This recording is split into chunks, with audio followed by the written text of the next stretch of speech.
자, 오늘은 여러분 지난 시간에 했던 거 조금만 리뷰하고 넘어가겠습니다. 지난 시간에 생각나시죠, 여러분? 계속 변한다 그랬죠? 석세션, 그렇죠? 그래서 제일 처음에는 이런 바위 같은데 거의 이끼와 같은 그런 아주 작은 식물이 생겨나고, 이런 것들이 또 없어지고 더 큰 생물이 나무가 생겨나고, 그런 식으로 석세션이 생겨난다 그 말씀드렸고, 특히 버려진 평원에서와 같은 그런 세컨더리 석세션에서는 어떤 특징이 있냐면은, 여기 나온 대로 처음에는 하디 파이오니어 스피시즈, 그러니까 잡초 같은 것들이 많이 자라다가 그 다음에는 성장 속도가 빠르고 햇볕을 좋아하는 나무가 들어서고, 그 다음에는 그 나무 아래서도 그늘에서도 잘 자라고 씨를 멀리까지 보낼 수 있는 식물들이 또 잘 자란다 하는 겁니다. 그래서 실제로 주인공이 바뀐다는 거죠. 평원에서 주인공이 바뀌고, 지금 여기서 얘기하는 것처럼 그늘에서도 잘 자라고 씨를 멀리 보낼 수 있는 식물을 우리가 클라이맥스 아니면은 레이 석세셔널 스피시즈 그렇게 부른다는 겁니다. 그리고 석세션이 일어난과 동시에 이런 것들도 변화한다 하는 말씀드렸고, 기억나시겠지만 이 그래프 제가 어제 지난 시간에 설명드렸을 때 여러분들이 조금 헷갈리신 것 같아요. 그러니까 원래가 아니라 초기에는, 옛날에는 잘못 알았을 때는 어떻게 알았냐면은, 이렇게 주인공들이 바뀔 때 제일 마지막 주인공이 클라이맥스 스피시즈라 그랬죠. 레이 석세셔널 스피시즈라 그랬는데, 이 시기에 요 바이오매스나 다이버시티가 최대가 된다고 생각을 했었어요. 그러니까 그래프가 이렇게 되는 게 아니라 그래프가 계속 증가해서 이 부분의 최대값을 갖는 걸로써 알았었는데, 고전적으로는. 그리고 마찬가지로 이러한 그 소일 오게닉 매러하고 에코시스템, 토탈 에코시스템 스토리지도 이 부분에서 최대가 되는 걸로 알았었는데, 최근에 와서 알아낸 게 그게 잘못됐다. 그렇죠? 잘못되고 요 중간 부분, early successional species가 있을 때 요게 최대값을 갖는다 하고 알아냈다 하고 말씀드린 겁니다. 그러니까 이게 최근에 알아낸 거고 이게 맞는 겁니다, 여러분. 아시겠죠? 그거 다시 한번 말씀드리고, 그래서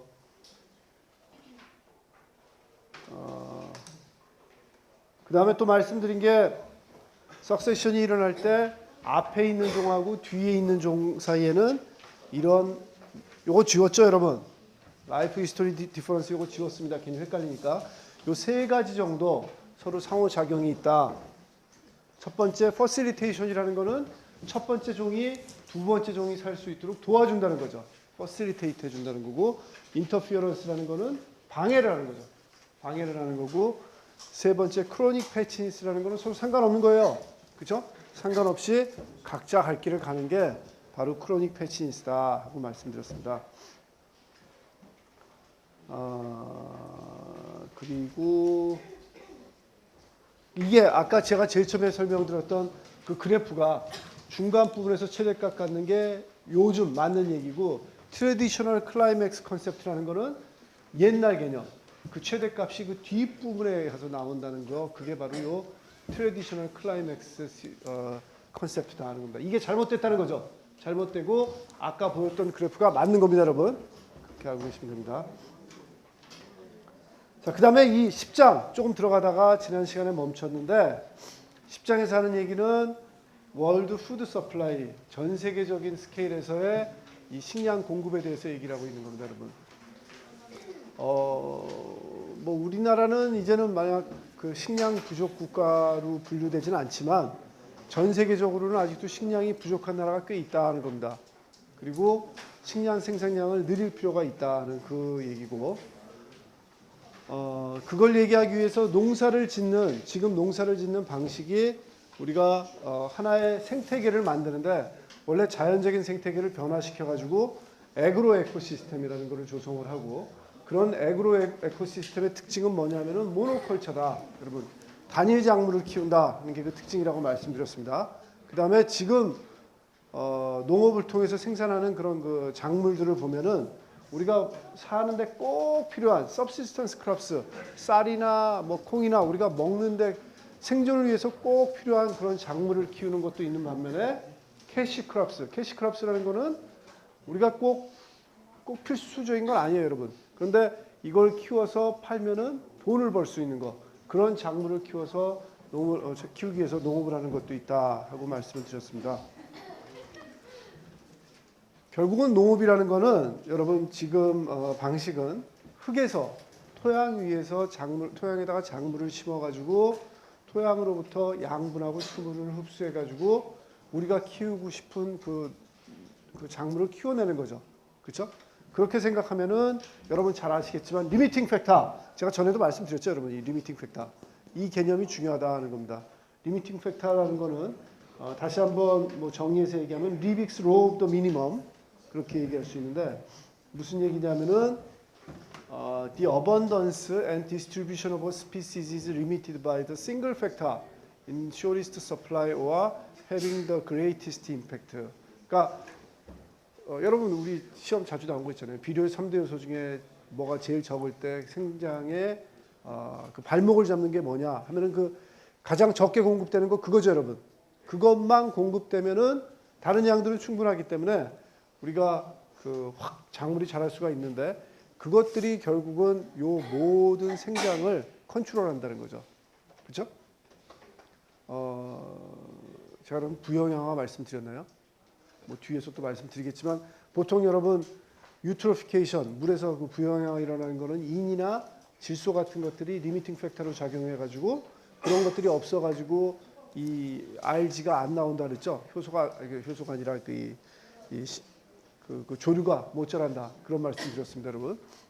그래서 그런 것들이 바로 리빅스 로우 오브 더 미니멈이고, 이게 조류뿐만 아니라 모든 농작물 생산에 다 그대로 적용이 된다는 겁니다. 가장 덜 공급되는 게 실제로 그 성장에 발목을 잡는 그런 요소로서 작용한다는 겁니다. 결국은 여러분 생각을 해보면은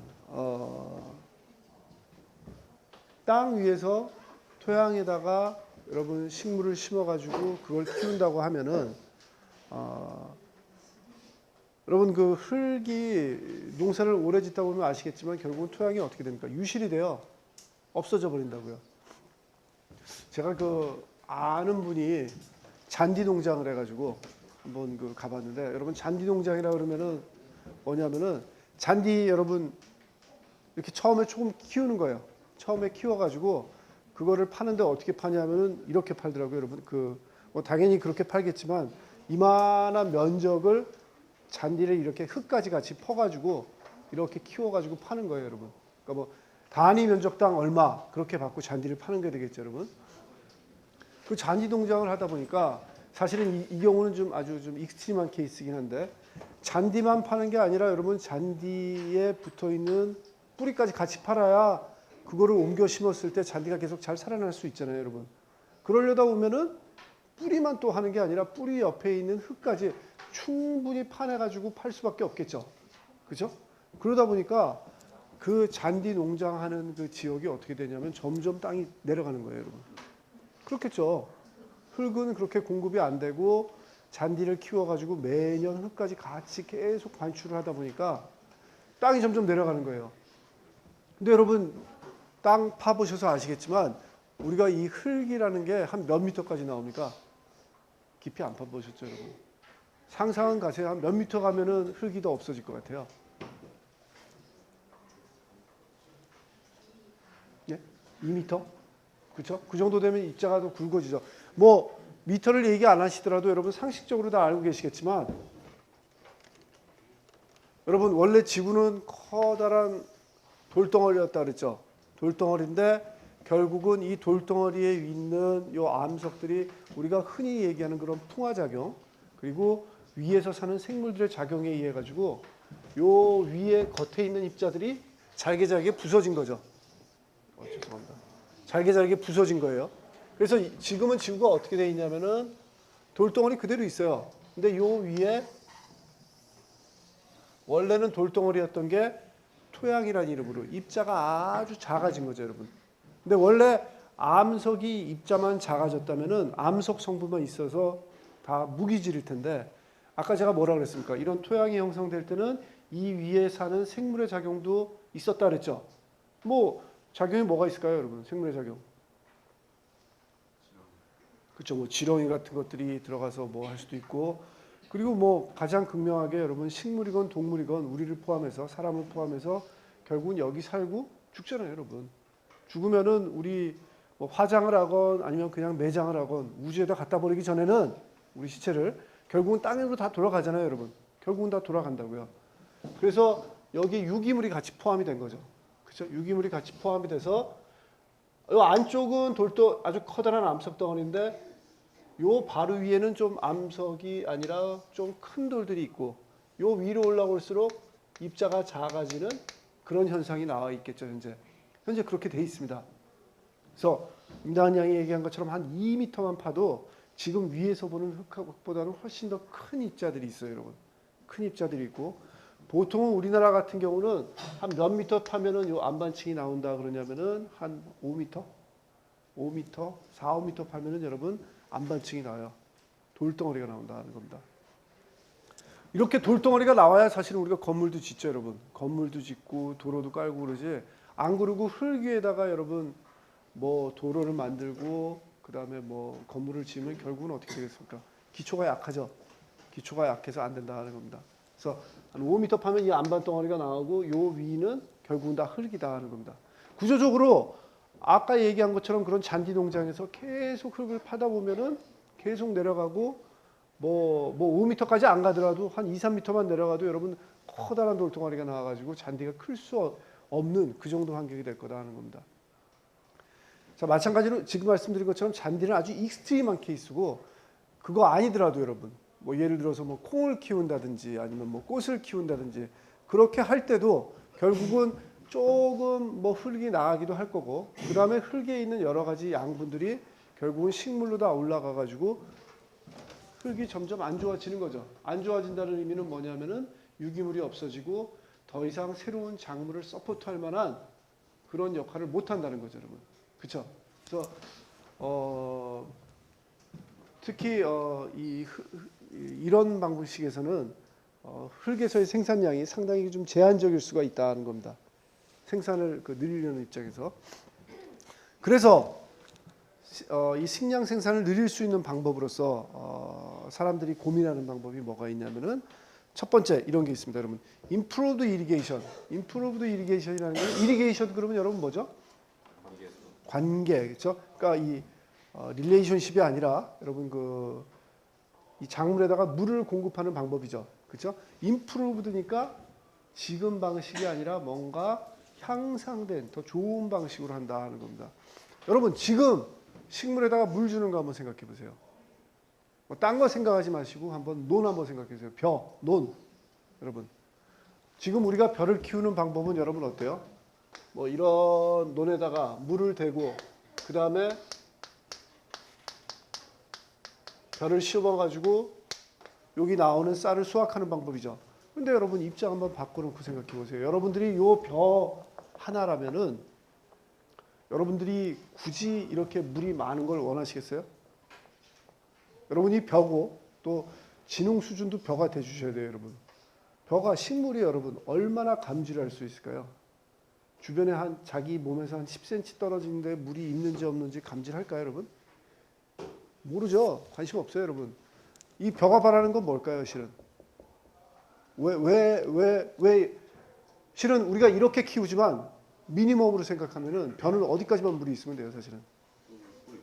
뿌리 부분만 적셔주면 되는 거죠. 그렇죠?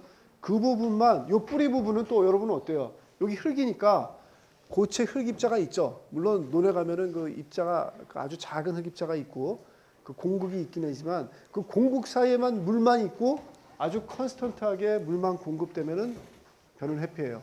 요 주변에 물이 있건 없건 상관없어요. 몰라요, 여러분. 어떻게 알아요, 지가? 그렇죠? 모르죠. 모른다 하는 겁니다.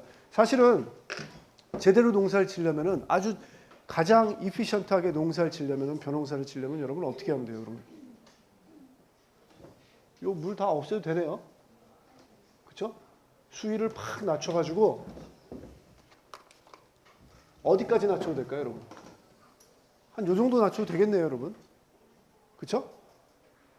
뭐 모르겠습니다. 제가 미스할 수도 있어요. 제가 벼농사를 안 지어봐가지고 실제로 벼가 이 부분까지 물에 젖어야 되는지 뭐 그런 건지 는 모르겠는데, 만약에 상식적으로 생각하면은 뿌리에만 물이 공급이 된다고 한다면은 요만큼 낮춰도 된다 하는 거죠, 여러분. 그렇죠? 근데 우리가 지금 농사 짓는 방법은 상당히 과잉의 물을 여기다 넣는 거죠. 왜 그럴까요? 아마도 벼가 되게 민감한 것 같아요. 그렇죠? 뿌리에서 조금이라도 물이 없으면은 잘 못 자라고, 그러니까 충분한 양을 줘가지고 컨스턴트하게 서프라이를 하려고 지금 이 방식으로 했겠죠. 아마도 우리 선조들이 트라이를 많이 했을 거예요. 그렇죠? 요 정도도 해보고 요 정도도 해봤는데 충분히 세이프하지 않았던 거죠. 뭐 예를 들어서 갑자기 며칠 동안 비가 안 오면은 이게 증발이 돼가지고 수위가 이렇게까지 떨어지면은 벼가 잘 못 자란다거나 그런 경험이 있어가지고 요 정도 채워놨을 때는 한번 물을 대놓으면은 그 다음에는 당분간은 걱정을 안 해도 되는 거죠. 걱정을 안 해도 되고 벼가 잘 자랐다는 그런 경험을 통해 가지고 이 정도 하겠지만, 사실은 더 스마트하고 우리가 잘 관리만 할 수 있다면은 이 수위를 낮출 수가 있다 하는 겁니다. 그러면 여러분 벼에 있는 이만큼 물은 다른 데 쓸 수 있다는 거죠. 여러분 우리나라뿐만 아니라 전 세계적으로 물을 제일 많이 쓰는 데가 어디냐면 농업입니다. 농업에 물을 제일 많이 써요. 자, 벼는 이렇고, 여러분 밭에 물 줄 때 한번 생각해 보세요. 아니면은 여러분 가끔 어머니 아버님 심부름으로 어머니 아버님이 하라 그래서 여러분 화분에 물 준 기억 있죠? 그쵸? 보통 어떻게 주세요, 여러분? 듬뿍 주죠, 듬뿍. 그쵸? 뭐 안 줘서 그런 거보다 듬뿍 주죠. 여러분, 그리고 보통 뭐 화분 선물 받잖아요. 선물 뭐 좋은 일 있을 때, 뭐 난이나 선인장 그런 것들 선물 받으면 보통 왜 어떻게 주고요, 그게? 보통 죽이는 게 여러분 물을 많이 줘서 죽여요, 보통. 그렇죠? 모르니까 왠지 하루에 한 번은 물을 줘야 될 것 같고, 근데 하루에 한 번 주면 안 된다는 게 많죠. 일주일에 한 번만 줘도 잘 사는데 하루에 한 번 주면은 뿌리가 썩어버리고 그렇게 죽는 식물들 많잖아요, 여러분. 우리가 보통 물을 많이 준다고요. 여러분들이 어머니 아버님이 화분에 물 주라 그럴 때도 여러분 듬뿍 충분히 애따 먹어라. 다신 달라 그러지 마라. 충분히 줘버리잖아요, 여러분. 예? 자, 물을 낭비하는 거라고요, 사실은. 훨씬 더 우리가 스마트하게 하면은 물을 세이브할 수 있고 훨씬 더 잘 자랄 수 있고 그렇게 할 수도 있다는 겁니다. 왜냐하면은 물이 없어서 농사가 안 되는 데가 많잖아요, 여러분. 그렇죠? 남는 데서 세이브해서 그쪽으로 돌리면은 우리가 생산성이 전 세계적으로, 전 지구적으로 생산성을 높일 수가 있다는 거죠, 여러분. 자, 그래서 이런 이리게이션을 잘하는 방법이 되게 중요하다. 그 한 가지 방법으로서 뭐가 있냐면 여러분 드립 이리게이션이라는 게 있어요. 이거는 우리나라에서는 안 해요. 그런데 이스라엘 그쪽에서는 한다고 들었습니다. 여러분 어떻게 하는 거냐면은 벼도 여러분 우리가 거기까지 얘기했죠. 원래 수위가 이렇게 있는데 논에 이거를 아주 낮춰가지고 땅 밑에까지 내리는 방법이 얘기했잖아요. 이거 좀 위험할 수 있죠. 더 스마트하게 아주 카스텀 메이드로 벼 하나하나를 케어하는 방법이에요. 드립 이리게이션. 어떻게 하냐면은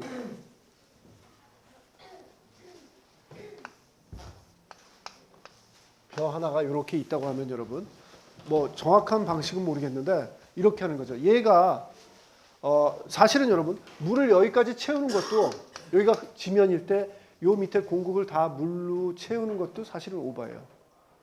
그렇죠, 여러분. 요 뿌리가 물 먹는 부분은 여러분 어느 정도예요? 요 정도예요. 뿌리 바로 주변. 그렇죠? 뭐 벼뿌리가 엄청나게 흡입력이 좋아서 여러분 뭐 한일 자동 펌프로 이길 만한 뭐 펌프력이 있을 것 같으세요? 아니에요, 여러분. 그 주위 정도밖에 못 빨아들인다고요, 여러분. 그래서 요 정도만 물이 공급이 되면 되고 여기 있는 물은 또 필요 없는 거죠. 드립 이리게이션이라는 거는 만약에 요 정도만 공급을 한다면은 뭐 정확한 방식은 모르겠는데 요 주변에만 뭐 어떻게 뭐 카바를 한다든지 아니면은 카바를 안 하더라도 물을 뭐 어떻게 연결을 해가지고 이쪽으로 방울방울 이렇게 요 부분만 딱 적시는 방법이 있을 수가 있겠죠. 호스를 잘 연결한다든지 해가지고 물을 아주 조금씩만 주는 거예요. 왜냐하면 물 또 그렇게까지 많이 못 먹어요. 그렇죠? 물 실제로 먹는 양은 얼마 안 되니까 실제로 먹는 양을 계산해서 아주 조금씩 그렇게 공급을 한다는 거죠. 여러분 딱 들어보시니까 어때요? 일이 많을 것 같죠? 그죠? 벼 한 단 키우기 위해서 여러분 어떻게 해야 된다는 거냐면은 우리가 거기다가 호스를 각각 연결을 해줘야 되고 물을 공급하는 자동적인 그런 시스템을 달아야 된다는 그런 면이 있지만 그래도 사실은 물을 적절한 양을 공급한다는 면에서는 진보된 시스템이다 하는 겁니다. 물이 아주 없는데 이스라엘 같은 데서는 이런 드립 이리게이션을 한다고 들었어요, 여러분. 실제로. 그래서 이런 방식을 쓰면은 아주 임프루브된 그런 이리게이션이 될 수가 있다 하는 거 여러분한테 소개해드리고, 그 다음에 또 여러분 알고 계시겠지만 하이드로포닉스라는 거는 여러분 수경재배, 아예 흙이 그렇게 없고 흙이 모자라는 데서는 아예 수경재배를 하자는 거죠, 여러분. 수경재배 여러분 어렸을 때 꼭 한 번씩 하시는 거 있잖아요. 뭐 있죠? 양파 이렇게 막 키워보시고 하잖아요, 여러분. 그렇죠? 그런 것들. 인공적인 환경에서 인공흙과 비료를 포함한 물에서 식물을 재배하는 방법이다. 뭐 인공흙 없어도 되죠. 없어도 이렇게 공급하는 방법이다 하는 겁니다. 사실은 여러분 흙이라는 거는 지금 우리 농사 짓는 시스템에서 흙을 생각하면은 흙은 뭐예요, 여러분? 흙은 양분이라는 거, 양분이 공급되면 되는 거죠, 식물한테. 그러니까 흙이 해주는 기능은 양분을 공급해주고 그 다음에 물을 공급해준다면은 물하고 양분만 공급해주면 되지 굳이 흙이 있을 필요는 없잖아요. 흙은 어떻게 보면은 요 뿌리가 쓸 수 있는 물리적인 공간을 제공해 주는 건데 이걸 안 하고 뭐 이걸 잘 잡을 수 있는 시스템을 만들고, 그렇죠 여러분? 홀더를 하나 만들고 그 다음에 흙에서 얻을 수 있는 양분하고 물만 우리가 공급해 준다면 물을 통해서 흙 없어도 잘할 수 있겠죠. 그죠? 그게 수경재배잖아요. 그래서 그런 방법들도 앞으로는 이 농작물을 생산하는데 이용될 수 있는 그런 방법이다 하는 겁니다. 실제로 좀 큰 스케일로서 이런 실험을 하는데도 전 세계적으로 많이 있어요, 여러분. 그 다음에 또 우리가 좀 식량 생산량을 늘리는 방법은 아닌데 보다 좀 잘 디스트리뷰션 할 수 있는 방법은 여러분 기억나시겠지만 eating low on the food chain. 여러분 생각나세요? 사람 하나를 서포트하기 위해서 뭐 개구리가 얼마나 필요하고 그걸 서포트하기 위해서 메뚜기가 얼마나 필요하고 풀이 얼마나 필요하다 그랬잖아요, 여러분. 그죠? 우리가 조금 밑에 쪽으로 먹으면은 에너지 이피션시도 좋아지고 훨씬 더 좀 좋아질 수 있겠죠. 물론 모든 경우에 여러분 밑에 가서 먹을 수 있는 건 아니에요, 여러분. 그죠? 우리가 뭐 어떻게 풀만 먹고 살아요? 그럴 수는 없는 거고. 그리고 또 여러분 이런 물에서 생각해 보면 여러분 우리가 풀이 아니라 진짜 이 먹이사슬에서 아래를 먹으려면 여러분 조류를 먹어야 돼요. 식물성 플랑크톤을 먹어야 되는데 모르겠어요, 여러분. 그거 뭐 좋아하시는 분도 있는데 그렇게 먹고 싶진 않죠, 여러분. 그렇죠? 먹고 싶진 않은 거. 그래서 못 먹는 경우도 있지만 가능하면은 이렇게 먹는 것도 한 가지 방법이다 하는 겁니다. 그 다음에 이거는 뭐 약간 아주 포인트는 아닌데 푸드 디스트리뷰션을 좀 바꿔야 된다는 겁니다. 어젠가 그제도 여러분 집에서 저 뉴스 보는데 여전히 나오더라고요, 여러분. 우리나라 같은 경우 특히 농산물 유통이 단계가 너무 많다 그러죠. 그 제가 본 9시 뉴스를 여러분들 보셨는지 모르겠는데 실제로 산지에서는 지금 우리나라에서 이 소고기 값이 떨어지고 있다면서요. 근데 실제로 소비하는 우리 입장에서 보면은 값이 하나도 안 떨어지고 있대요. 그러면서 많이 들으셨겠지만 그 유통 단계를 보여주는데 실제로 소를 생산해 가지고 우리가 집에서 안 먹고 뭐 집에서 먹어도 상관없겠지만 뭐 고깃집 가서 예를 들어서 식당 가서 학교 앞에 식당 가서 고기를 사 먹으면은 그 사이에 거의 한 8번인가 9번 단계가 있더라고요, 여러분. 엄청나게 단계가 많은 거예요. 단계가 많다 보니까 뭐 물론 그 사이에 일하시는 분들이 다 거기서 생계를 유지할 수는 있지만 실제로 그걸 소비하는 사람 입장에서 보면은 너무 과도하게 부하가 많이 걸리는 거죠, 여러분. 중간에 이 값이 비싸지고 그런 면들을 개선하면은 이 식량 분배에도 좀 큰 도움이 될 거다 하는 얘기를 드리면서 요걸 끝내고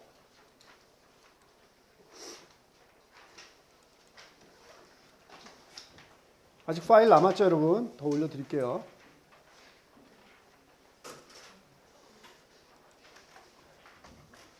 이제는 농업 얘기, 농업을 통해서 우리가 식량을 공급받는다는 얘기를 했으니까 이 농업이 환경에 미치는 영향, 거기에 대해서 한번 좀 알아봅시다. 여러분 이 얘기 아세요? 노 프리 런치라고? 그러니까 공짜는 없다 하는 겁니다, 여러분. 공짜는 없다 하는 거죠. 여러분 뭐 그런 거죠. 무슨 설명회 같은 거, 기업 설명회 같은 거 가서 들으면은, 그러니까 뭐 제품 광고 설명회 같은 거 들으면은 뭐 가끔 그런 거 있잖아요. 뭐 준다고. 뭐 그걸로 꼬드기잖아요, 여러분. 뭐 USB 하나 준다. 그러니까 그거 어디로 갔는데 그냥 USB만 달랑 들고 나오려면 나올 수도 있죠, 여러분. 근데 그게 참 힘들죠, 인간적으로. 그 주는 사람이 얘기를 하면 왠지 얘기를 들어줘야 되고 그만큼 여러분들 USB 값만큼 여러분들이 그 사람 얘기를 들어줘야 되잖아요. 여러분 시간을 써줘야 된다는 겁니다. 그래서 보통 그런 행사를 할 때 공짜 점심 같은 것들을 제공하는 경우가 많은데 그 공짜 점심이 아니라는 거죠, 여러분. 실제로는 여러분들이 시간을 쓰고 신경을 써주고 그래야 되니까 공짜 점심은 없다. 그러니까 대가를 지불 안 하고 그냥 얻어내는 건 없다 하는 겁니다. 무슨 얘기냐면은 농업을 통해서 우리가 필요한 작물을 얻잖아요, 여러분. 작물을 얻으면은 물론 우리는 작물을 얻지만 환경 쪽에는 그만큼 또 우리가 그런 환경적인 면에서 잃는 게 있다는 거죠, 여러분. 잃는 게 분명히 있다는 겁니다. 그래서 이런 그 농업이 환경을 어떻게 바꾸냐 하는 것들을 보면은 로컬하게는 좀 작은 스케일에는 1호전, 여러분 아까 제가 말씀드렸던 잔디 파는 그런 농장 얘기했었죠. 그런 거 하다 보면은 흙이 없어지고 또 1호전이라는 거는 여러분 더 크게 얘기하면은 여러분 우리가 농사 짓는 동작을 생각해 보면은 항상 제일 먼저 생각하는 게 땅을 일군다 그럴까요, 여러분? 그렇죠? 가서 뭐 호미질을 한다거나 아니면 뭐 트랙터로 민다거나 이렇게 흙을 이렇게 막 좀 뒤집어 섞어주죠. 그러다 보면은 실제로 있는 작은 토양 입자들이 대기적으로 날아가거나 아니면은 농사를 짓다 보면은 그것들이 빗물에 휩쓸려 가지고 물속으로 내려갈 수가 있겠죠. 토양이 실제로 침식이 된다는 겁니다. 우리가 잃는 거죠. 그런 것들이 있다는 겁니다. 소일 1호전 부분은 여러분 우리나라에서 별로 신경 안 썼어요. 여태까지는.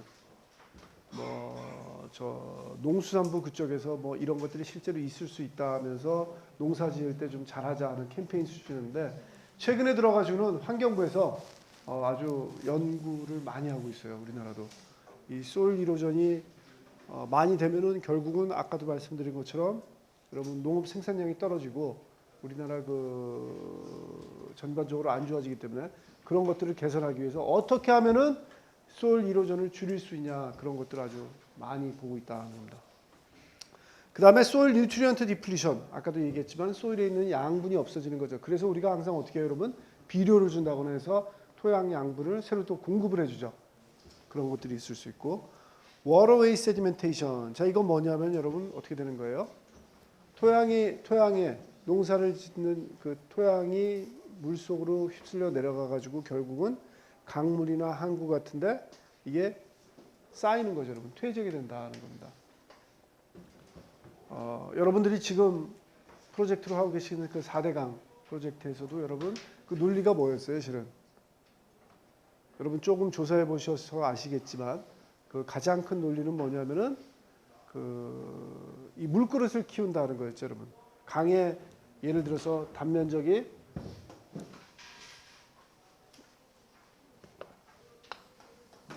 이렇게 됐을 때 강이 뭐 이렇게 생겼다고 할 때 물이 이렇게 흐르는 거죠, 여러분. 시간이 오래 지나면 지날수록 상류 지방에 있는 흙들이 내려와 가지고 강 밑에 쌓이겠죠. 쌓인다 하는 겁니다. 특히 유속이 늦어지는 부분에서 많이 쌓이게 되겠죠. 유속이 빠른 상류에서는 안 쌓여요, 여러분. 주로 침식 작용이 일어나고 한 강의 중간 부분, 하류 부분에 되면은 유속이 충분히 느려져 가지고 이런 것들이 쌓인다 하는 겁니다. 시간이 지나면 점점 더 쌓이죠. 그래서 4대강 프로젝트에서 했던 첫 번째 얘기는 매년 홍수가 나니까 홍수가 난다는 얘기는 무슨 얘기냐면 실은 물을 빨리 빼줘야 되는데, 그렇죠? 비가 왔을 때 강을 통해 가지고 물이 빨리빨리 나가야 되는데 이게 고체가 이만큼 차지하니까 물이 흐를 수 있는 단면적이 원래는 이만해야 되는데 요만큼 줄어든다는 거죠, 여러분. 그렇죠? 그만큼 물을 빨리 못 뺀다는 얘기죠. 그래서 이거를 퍼내자 하는 거죠. 이런 세디멘테이션 되는 거를 퍼내자 하는 게 원래 4대강 프로젝트의 그 첫 번째 시작이었습니다, 여러분. 그래서 이런 걸 퍼내는 그런 것들이 있고 실제로 이런 것들이 농업을 통해서 많이 쌓이게 된다는 겁니다. 근데 퍼내는 게 잘못된 건 아닙니다, 여러분. 퍼내는 거는 4대강 프로젝트 이전에도 했어요. 이전에도 계속 해왔던 겁니다, 여러분. 강에서 특히 하류 부분에서 저렇게 쌓이는 것들을 계속 빼주고 그렇게 안 해주면은 물 양이 줄어들기 때문에 흐르는 양이 줄어들기 때문에 계속 해줘왔다는 겁니다. 여러분 강보다는 어디서 더 많이 쌓이겠어요? 바다. 강하고 바다 만나는 데 있죠. 하구원이라고 그러죠. 보통 에스추어리 그러고 또 항만. 여러분 항구 같은데 그런 데가 점점 더 쌓여요. 사실은. 유속이 충분히 느려져가지고.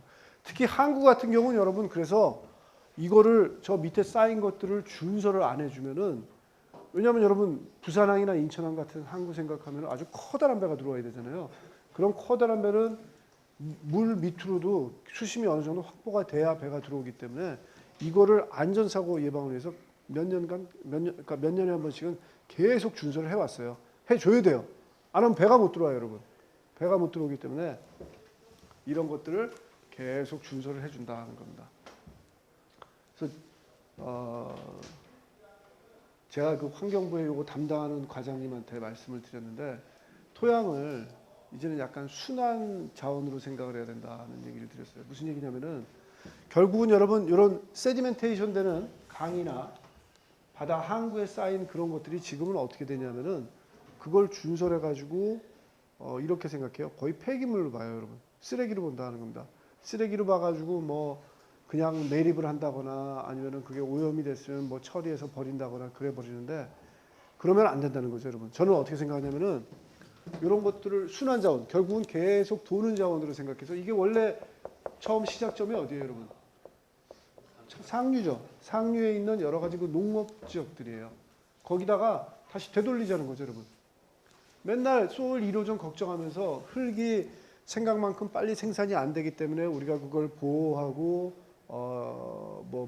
1호점 안 되게 대책만 생긴다고 그러는데 사실은 흘러내려가는 거 어쩔 수 없어요, 여러분. 그거는 거의 자연현상이에요. 내려가가지고 물 밑에 쌓이고 그런 거는 자연현상인데 그러면 그걸 퍼가지고 그냥 쓰레기로 보는 게 아니라 우리가 귀중한 토양자원으로 생각해서 다시 위로 올리자는 거죠. 더 깨끗이 관리를 해가지고 더 위로 올리면은 여러분 지구가 이만큼 토양 만드는데 얼마나 시간이 걸렸어요, 여러분? 엄청나게 시간 걸렸죠. 그 시간 걸린 것들을 계속 좀 세이브하고 되돌릴 수 있다는 거죠, 여러분. 순환 자원이라는 입장에서는 이런 것들이 쓰레기가 아니라 원래 되돌아가야 할 토양이다. 그렇게 보는 개념이 맞다는 거죠, 여러분. 그래서 이게 되돌아온다면은 물론 이런 문제가 단기적인 문제죠. 소일 이로전이 단기적인 문제고 결국은 돌아오겠지만 단기적으로는 역시 그 생산량이 떨어지기 때문에 이런 그 로컬한 문제가 생긴다는 겁니다. 특히 여기 밑에 내려오면 여러분 어떻다고요? 수질에 영향을 미친다 그러죠. 그렇죠? 왜냐하면 이런 것들이 그냥 흙만 있는 게 아니라 여러 가지 유기물들이 있고 그런 것들이 있어서 물 속에다가 오염물질을 천천히 내보내가지고 오염물질로서 작용하기 때문에 저런 것들이 특히 더 안 좋다는 겁니다. 사진으로서 여러분 그림으로서 여러분들한테 보여드리는 겁니다. 농업이 어떻게 자연적인 에코시스템이 어떻게 농업을 통해서 다른 에코시스템으로 바뀌냐. 왼쪽이 원래 자연적인 거라면은 오른쪽이 농업을 통해서 바뀐 에코시스템이 되는 거죠. 첫 번째 그림을 보시면은 원래는 숲도 있고 평원도 있고 뭐 그런 에코시스템이었다면은 우리가 저거를 나무를 베고 개간을 한다면 이런 모노컬처 시스템이 되겠죠. 그렇죠? 나무도 없어지고 상당히 심플해지고.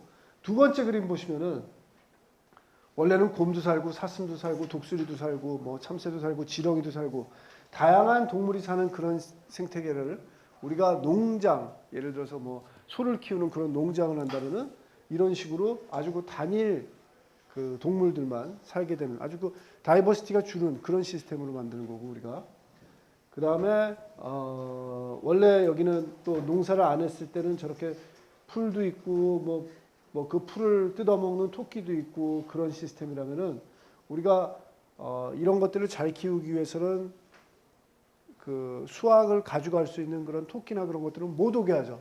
못 오게 하고 이렇게 작물만 아주 조밀조밀하게 밀도를 높여서 심어가지고 생산량을 높이는 그런 시스템이 돼가지고 이거는 포식자가 잘 없어지는 그런 시스템이 되어 있다는 겁니다.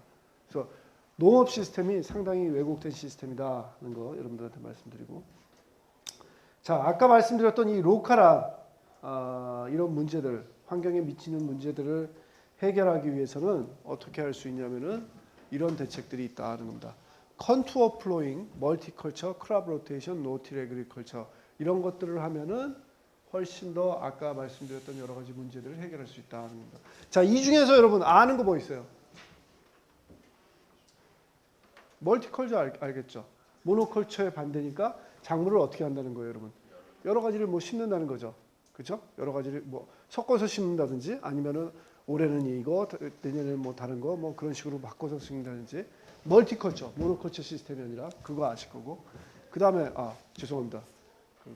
내년에 심는 건 크랍 로테이션이죠. 죄송합니다. 멀티컬처는 이거 그러니까 콩, 깻잎 이렇게 막 섞어서 심는 거고. 그렇죠? 아니면은 뭐 그 논에다가 그것만 키우는 게 아니라 뭐 오리를 키운다든지 여러분 그런 식으로 한다는 거 그런 게 바로 멀티컬처가 될 것이고 크랍 로테이션은 이렇게 뭐 올해는 뭐 심었다면 내년엔 다른 거 심는다든지 그런 식으로 로테이션 하는 게 바로 크랍 로테이션이다 하는 겁니다.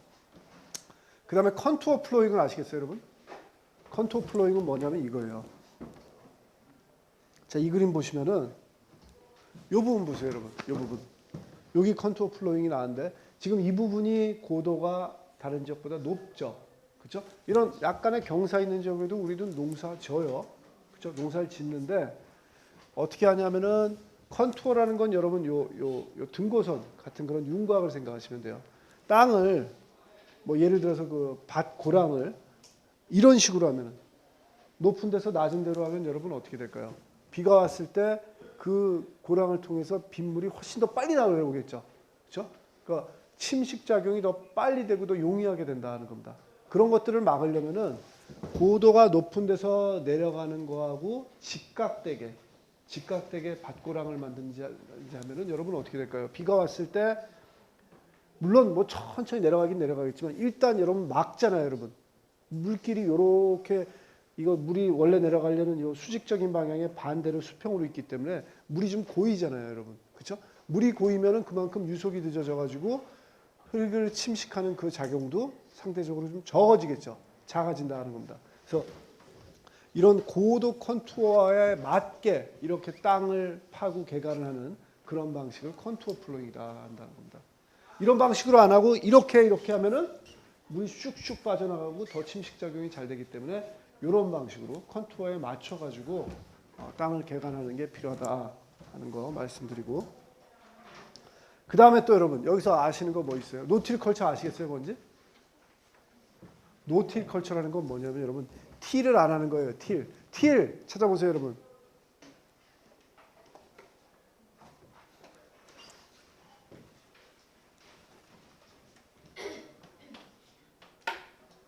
틸을 안 하는 그런 농업이라는 거죠.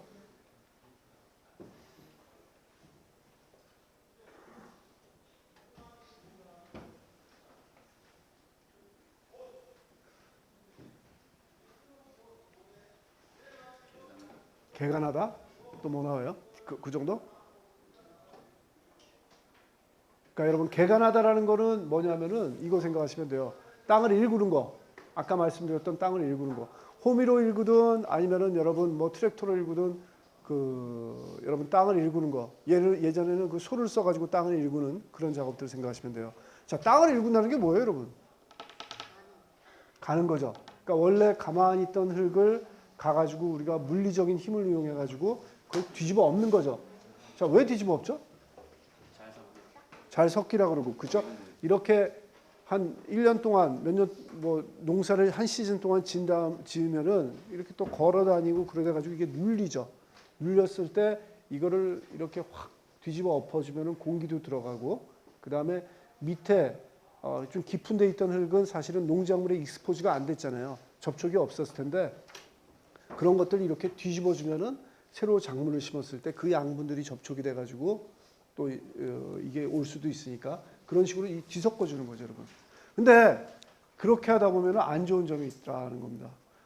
어떤 게 안 좋을까요, 여러분? 여러분 아마 느끼셨을 거예요.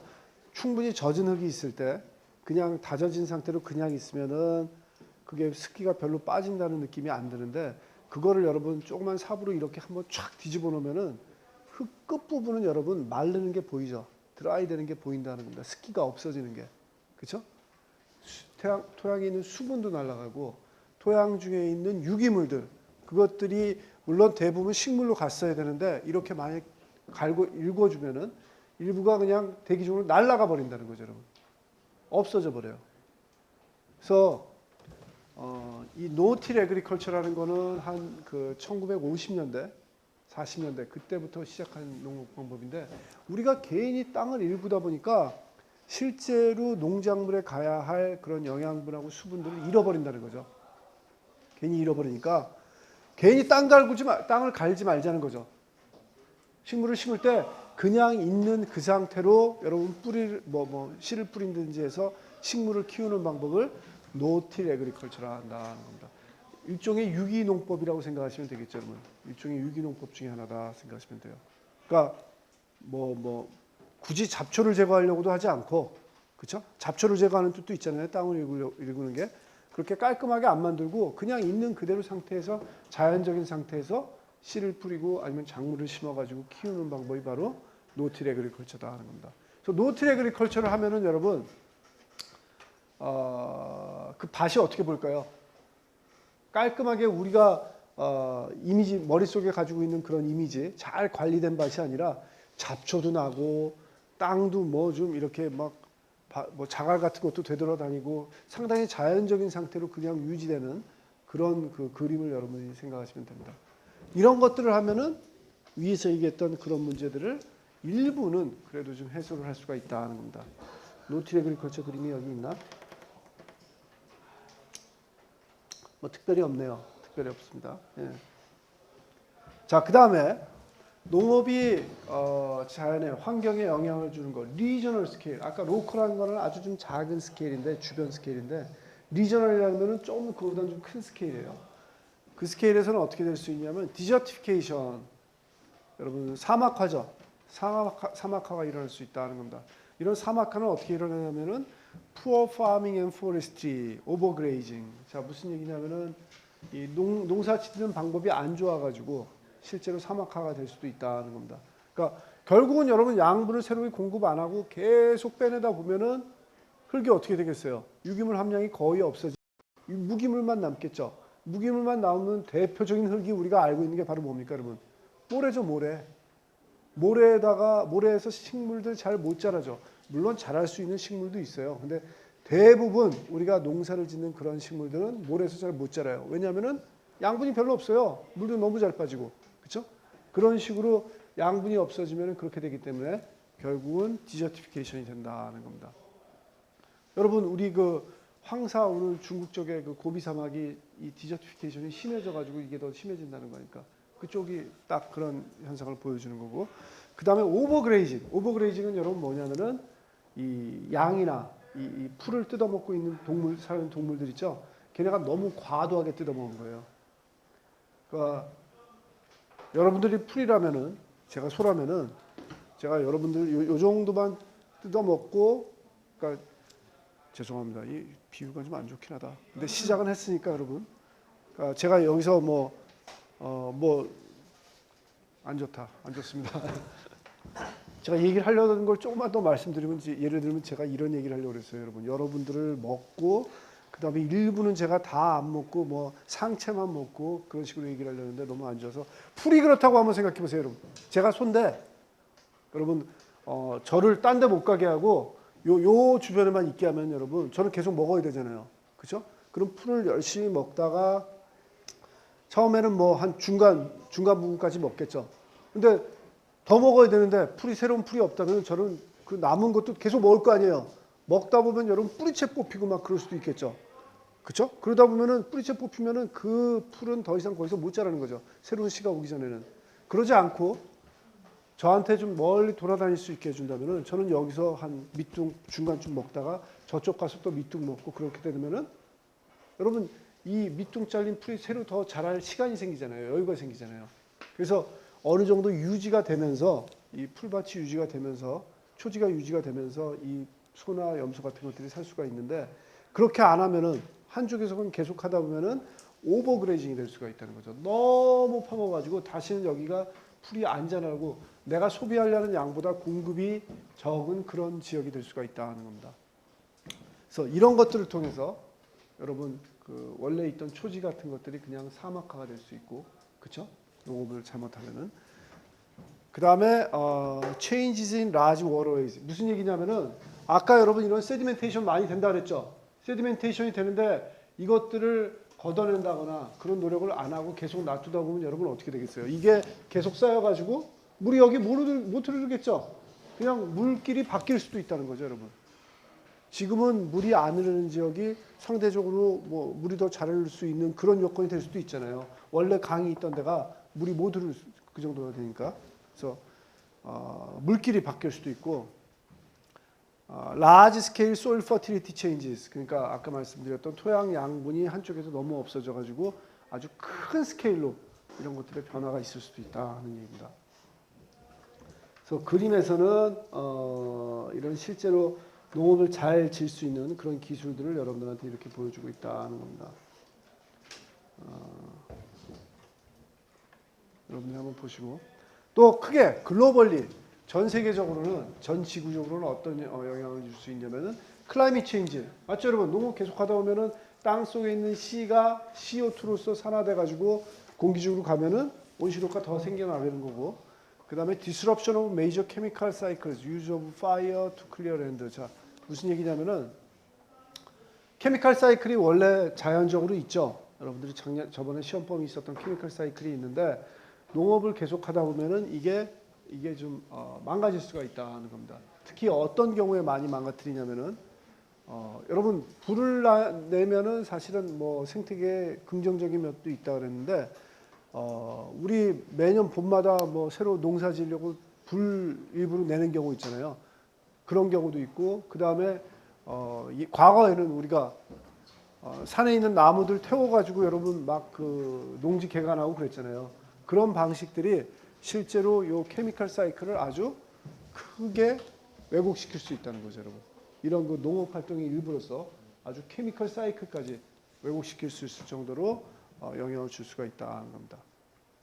자, 그래서 이런 것들 영향이 있을 수가 있고, 그 다음에 또 농업을 지을 때 부가적으로 있는 게 뭐냐면은 패스트 컨트롤 앤 애그리컬처럴 케미칼. 패스트라는 건 여러분 이거예요. 그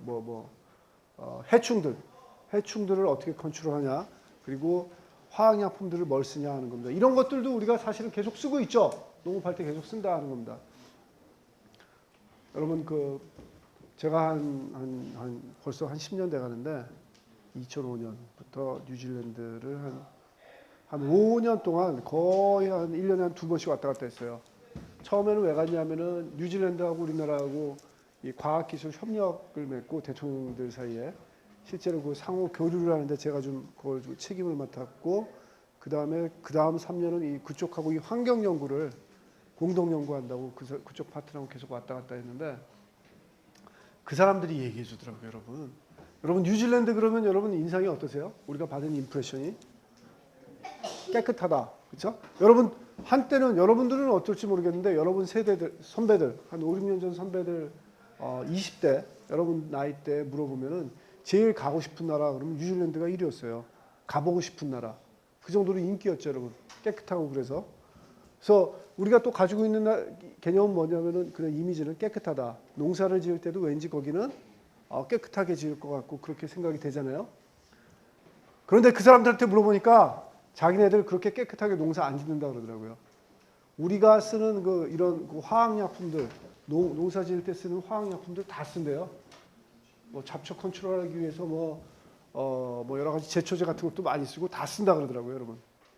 단지 그렇게 깨끗한 이미지를 그래도 유지할 수 있는 건 여러분 왜 그러냐면은 거기는 이 사이즈에 비해서 인구 밀도가 얼마 없죠. 사람들이 얼마 없어요. 사람들이 얼마 없어가지고 설령 더러워지더라도 금방 해결이 되는 거죠, 여러분. 자정작용에서 해결이 돼가지고 그렇게 깨끗한 환경이 유지가 되는 거죠. 심지어는 여러분 뉴질랜드가 어느 정도 수준이냐면은 우리나라 같으면은 수질 기준이 아주 명확하게 다 있어요. 강이면 강, 호수면 호수, 1급수, 2급수 그런 걸 나누는 수질 기준이 다 있어요. 수질 기준이 있다는 얘기는 뭐냐면 그만큼 관리를 한다는 거죠. 그렇죠? 관리를 하려니까 기준이 있고 그 기준을 맞추려고 노력을 하는 거잖아요. 근데 뉴질랜드는 여러분 그런 기준이 없어요. 하천수나 그런데 기준이 없다 그러더라고요. 기준이 없다는 얘기는 여러분 무슨 얘기냐면은 신경을 안 쓴다는 얘기죠. 그렇죠? 신경을 안 쓴다는 얘기는 그만큼 신경을 쓸 필요가 없었다는 얘기죠. 신경을 쓸 필요가 없었다는 얘기는 오염이 그만큼 안 됐다는 거예요. 그런데 그 사람들이 사는 방식이나 이런 농업 짓는 양식을 보면은 실제로 우리랑 똑같이 다 쓰거든요. 오염물질 배출하는데 신경을 안 써도 된다는 거는 배출은 되지만 그만큼 아까 말씀드린 대로 자연적으로 다 그게 처리가 된다는 거죠, 여러분. 그런 환경에 있다는 겁니다. 뉴질랜드도 수질이 되게 안 좋은 데는 한 군데 있어요. 어디냐면 여러분 뭐 가 보셨으면 알겠지만 로토루아라고 그 온천 지역이 있어요. 거기 호수가 하나 있는데 그 호수는 물이 상당히 안 좋더라고요. 실제로 그 우리나라 호수들에서 나오는 그런 유트로피케이션이 부영향 그대로 다 드러나는 그런 호수도 가끔 있긴 있지만 대부분은 상당히 깨끗하다는 겁니다. 자, 이런 패스트 컨트롤을 농업할 때 어떻게 하냐면은 이런 패스트, 해충으로서는 벌레, 균, 식물 이런 것들이 있을 텐데 보통 우리가 어떻게 해요, 여러분? 손으로 보이는 건 떼지만 우리 집에 있는 화분에 있는 거야 뭐 손으로 이렇게 떼지만 대부분 어떻게 해요? 제초제, 살충제 같은 것들을 뿌린다는 겁니다. 그래서 이런 것들이 몸에 안 좋고 여러분 뭐 우리 작년에도 미군 부대에서 문제된 거 있었죠. 월남전 때 썼던 그런 그 제초제들, 그렇죠? 그런 것들이 상당히 다이옥신 같은 것들 그런 것들 문제가 되고 그거보다는 좀 덜 나쁜 화학약품이지만 여전히 제초제, 살충제 씁니다, 여러분. 다 쓰고 있습니다. 근데 과거에는 요즘은 여러분 어떤 거 쓰냐면 상당히 그래도 좀 좋은 거 써요. 좋다는 의미는 분해가 잘 되는 거죠. 그래서 한번 뿌리면은 뭐 한 2주 있으면은 분해되는 그런 약품들을 쓰라고 권장을 하고 있어요. 근데 실제로 생산성을 높이는 사람 입장에서는 여러분 2주에 한 번씩 다시 그 제초제를 뿌린다는 게 내가 엄청날까지는 아니더라도 환경을 생각하는 그런 마인드가 없다면은 그렇게 하고 싶은 건 아니죠, 여러분. 여러분 안 그렇겠어요? 약 한 번 뿌리고 내가 그냥 잊고 싶지 그걸 뭐 매 2주마다 나가서 그 약 뿌리려면 여러분 귀찮잖아요. 돈 들고 그냥 그런 약품이 있으면 최고겠죠. 한번 쫙 뿌려가지고 다시는 안 뿌려도 되는 그런 약품이 있으면 더 좋겠죠. 근데 노 프리런치라고 여러분 그렇게 한 번 뿌려가지고 다시는 안 뿌려도 될 정도로 되려면 여러분 어떻게 해야 돼요? 그 약이 아주 세야 되죠. 독해야 돼요, 여러분. 그런 약품들을 써야 그런 효과를 볼 수 있기 때문에 그런 센 약품을 쓰면 결국 우리한테도 악영향이 오기 때문에 요즘 못 쓰게 되는 거죠. 대표적으로 과거에 썼던 살충제 제초제로서 뭐가 있냐면 비소가 있어요, 여러분. 비소 아세요? 비소? 비소 얘기는 들어보셨죠? 아주 독한 거예요, 진짜. 여러분. 이름도 비장하잖아요, 여러분. 비소. 그쵸? 이거는 잡초한테 안 좋을 뿐만 아니라 우리한테도 곧장 안 좋아요, 여러분. 이 정도 되는 것들을 실제로 썼다는 거죠. 왜 썼냐면 몰랐죠. 그때는 그렇게 나쁜 줄 몰랐죠. 그래서 한 20세기 한 중반까지만 해도 비소를 실제로 농업 활동에서 썼었어요, 여러분. 비소가 안 좋아서 새로 만들어낸 약품이 뭐가 있었냐면 여러분 DDT가 있었어요. 살충제. DDT 얘기는 들어보셨어요? DDT 여러분 여러분 친구 영화 보셨어요? 친구 영화? 친구 2편이 나온다나 이제? 친구 1편 보셨으면 여러분 그 배경이 부산이죠. 부산뿐만 아니라 뭐 북이 다 그랬는데 그 당시는 여러분 그 장면 중에 생각나시는 거 있어요? 그 시장통에 그 소독약 쫙 뿌리고 가고 애들이 그거 좋다고 막 뛰어가던 거 생각나세요, 여러분? 기억 안 나셨으면 한번 보세요, 여러분. 그 앞부분에 그런 그 장면이 있는데 여러분도 하셨어요, 그거? 하셨어요? 저도 했어요, 여러분. 그때는 신나고 재밌었잖아요, 여러분. 그렇죠? 근데 여러분 잘하셨을 때는 아마 DDT를 더 안 썼을 텐데 저 잘할 땐 DDT 썼어요. 그건 확실하거든요. 그래서 그 DDT가 비소보다는 훨씬 더 좀 좋다고 만들었는데 결국은 알아보니까 DDT도 못지않게 나빠요, 여러분. 그걸 좋다고 쫓아다니면서 마셔댔으니 여러분 제가 생각하는 게 요즘 이런가 봐요. 좀 더 스마트할 수 있었는데 그렇게 된다는 겁니다, 여러분. 그래서 결국은 DDT도 안 좋아가지고 DDT도 안 쓰게 됐어요. 안 쓰게 됐어요. 안 쓰고 그 다음에 만들어낸 게 뭐냐면은 뭐 오가노포스페이트 뭐 이런 것들 새로운 또 살충제로서 썼는데 이런 것들은 처음에는 아주 더 스페시픽하다 하는 거죠. DDT나 비소 같으면 여러분 워낙 세가지고 다 죽어요. 다 죽어버리는데 실제로 어떤 작물은 안 죽고 어떤 뭐 잡초는 죽일 수 있을 정도로 아주 스페시픽한 타겟을 할 수 있는 그런 장점이 있었고 그 다음에 less persistent라는 거는 DDT나 이런 비소 같은 것들은 분해도 안 돼요. 계속 있는데 분해가 좀 되는 거였죠. 오가노포스페이트 같은 거는. 그런 면에서 좋다 그랬는데 나중에 알고 보니까 또 여러분 이것도 어떻게 됐냐면 사람한테 더 안 좋았어요. 계속 그 우리의 시행착오예요. 인류 전체의 시행착오였죠. 그래서 이것도 이제 페이스 아웃되고 점점 더 새로운 그 살충제를 개발하려는 그런 노력들을 좀 하고 있다는 겁니다. 벌레를 없애고자 하는 수요는 계속 있어요. 그래서 만들 수밖에 없는데, 그래서 요즘 화두는 뭐냐면 여러분 뿌려가지고 1, 2주면 분해돼서 없어지는 거. 그때만 효과가 있고 사람한테는 악영향이 미치면 안 되고 이런 그 아주 스페시픽하고 훨씬 더 덜 퍼시스턴트한 그런 약을 만들어내는 게 모든 이런 그 화학자들의 꿈입니다, 여러분. 농업 관련 약품 만들어내는 사람들의 꿈이라서 계속 그런 노력들을 하고 있다는 겁니다. 뭐 안 쓰면 좋죠. 안 쓰면 좋은데 그만큼 생산량이 떨어지고 그런 것들을 우리가 견뎌낼 수 있을지 그런 걸 잘 모르겠습니다, 여러분. 그래서 새로 나온 대안으로서 뭐냐면은 인테그레이티드 패스트 매니지먼트 해가지고 좀 더 좀 환경 친화적으로 하자는 거죠. 그래서 바이올로지컬 컨트롤, 그러니까 뭐 해충을 없앨 때 꼭 약품을 쓰는 게 아니라 내추럴 프레데터, 그러니까 이 천적 관계에 있는 걸 하나 도입을 한다든지 그러면은 좀 훨씬 더 좀 스무스하게 이런 것들을 없앨 수가 있고, 또 크롭 다이버시티, 좀 다양한 작물을 심으면은 이런 문제도 좀 해소가 될 수 있어서 이런 것들을 많이들 제안을 하고 있습니다. 자, 여러분 이건 사진 하나 가져온 거예요. 이거 어디 같아요, 여러분? 우리나라예요. 뭐 같아요, 그러면 이거? 네? 네? 편해? 평야에 여러분 우리가 많은 평야들이 그냥 논만 있고 밭만 있다고 생각하는데 최근에 사진 찍어보면 여러분 이렇게 나와요. 뭐예요, 여러분? 비닐하우스들. 농업하는 방식들이 바뀌고 있어요, 여러분. 최근에는 비닐하우스가 엄청 늘어나는 거죠. 뭐 괜찮죠, 여러분? 그 덕에 여러분 우리 수박 44처럼 먹고, 물론 비싸지만 겨울엔. 그 다음에 그렇게 먹는 거 아니에요, 여러분? 그렇죠? 그래서 농업하는 방식이 이렇게들 바뀌고 있는 거죠. 우리가 사실은 제가 뭐 환경 친화적으로 그런 얘기 했는데 실제로는 밖에서는 이런 식으로, 우리나라 필드에서는 이런 식으로 전체로 농으로 바뀌고 있다는 겁니다.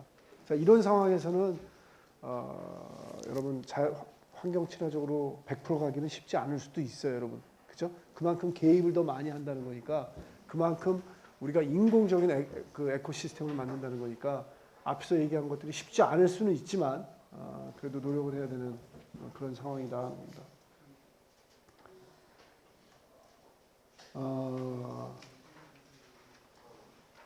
오늘은 여기까지 할까요? 여기까지 더 하면은 여러분들 좋을 것 같습니다. 오케이, 수고하셨습니다.